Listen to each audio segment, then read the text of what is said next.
Hello guys, if you are getting the connection failed error in Madden 27, there are a few things you can try to get back online, and in this video I'll walk you through 3 different solutions.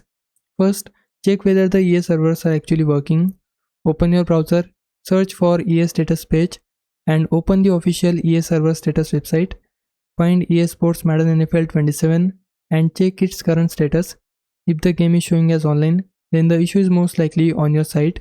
However, if the Madden 27 servers are showing as offline or they are currently under maintenance, there's not much you can do.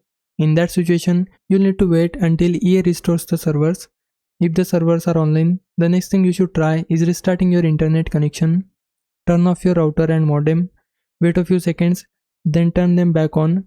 Also, make sure you're using a reliable connection. If possible, connect your device using Ethernet or use a strong Wi-Fi connection. You can also try connecting through a mobile hotspot because sometimes switching to a different network can immediately fix the connection problem. If you are still seeing the error after that, try clearing the game's cache and then restart your device. On Xbox, you can do a full power reset to clear the temporary cache. On PlayStation, completely shut down the console, unplug it from the power, wait for a little while, then plug it back in and start it again.